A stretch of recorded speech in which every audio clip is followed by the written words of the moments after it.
In Module 15, we're going to be talking about electric circuits. And before we can really get too far into that, we need to define a couple of our terms here. The first term that we need to talk about is current.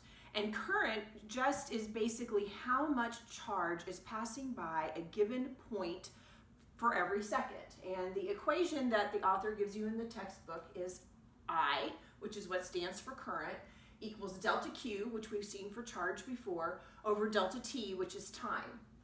And so your charge is in units of coulombs, and your time is going to be in units of seconds, and so that gives us units of coulombs per second, which we are going to classify as an amp. Now, the other term we need to look at is resistance. Now, we talked in Module 13 about conductors and insulators, and so you're familiar already with the fact that some materials are really good at allowing charge to move through them while others are not. And so the amount of resistance is basically, resistance just means that the flow of your charge is impeded. And so the amount of resistance that a material has is going to be based on three factors. The first factor is just the type of material. And so we learned back in Module 13 that metals are really good conductors, where things like plastics and air are not such great conductors. And so the type of material you have is going to determine the amount of resistance that's there. The second factor is the width of the material that you have that the current is trying to get through. The best way that I can explain this concept to you is if you think about a multi-lane interstate, and we've probably all been on interstates where there's been road construction, and so the construction workers have to take the number of lanes and then they gradually are funneling that traffic into a smaller and smaller number of lanes so that they can work on some of the other lanes.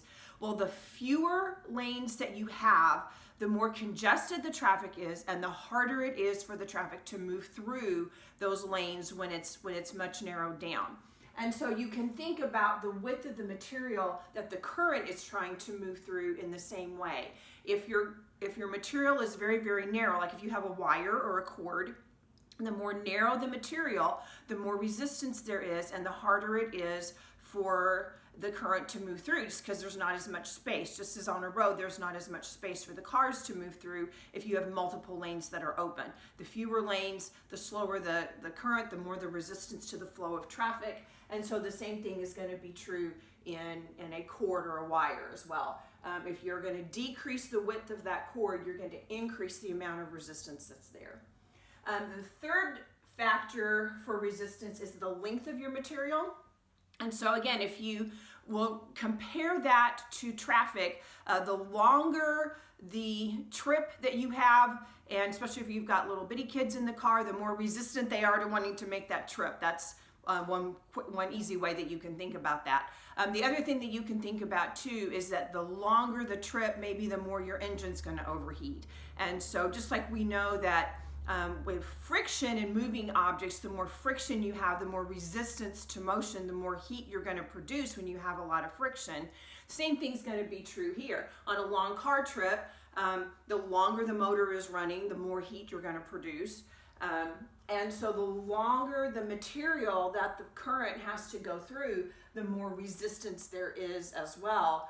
And so if you have a choice as to whether you're going to use a super, super long extension cord or whether you're going to use a short extension cord to get your job done, you always want to choose the shorter cord because you're going to have less resistance that way. And so you want to try to decrease the amount of resistance so you're decreasing the amount of heat that's being produced by those currents. Now, there is a relationship between the amount of current and the amount of resistance and the potential difference. And we talked about potential difference before. We said that potential difference, we said that we're going to use a capital V for that. And what that tells us is that you've got two places in an electric field, and it takes a certain amount of energy to move a coulomb of charge across that potential difference. So we've got potential difference on one side. I have current on the other side, which we've already said is in coulombs per second or amps. So if I would do a little bit of algebra here, and I would take this joules per coulomb and I'm going to multiply that by the reciprocal of this current, which would be seconds per coulomb. That's going to give me a joule second over a coulomb squared. Well, what is that? Well, we're defining that as an ohm, which the letter that I use for that is actually the capital Greek letter omega. And so it is a joule second per coulomb squared. Again, what does that mean? Well, if you have a current of 1 amp, which is a coulomb per second, and you have a potential difference of 1 volt, that means it's going to take 1 joule per coulomb to get across that difference. Then the amount of resistance you have as you're trying to get it across that difference, the amount is going to be 1 ohm. Okay, let's look at example 15.1. It says in this example, a typical space heater has a resistance of 11 ohms. When plugged into a wall socket, this heater is exposed to the equivalent of a 120 volt potential difference. Draw a circuit for the heater and determine the current, draw the direction of the current flow. So I've drawn the circuit up here on the board already, as it is shown in your book.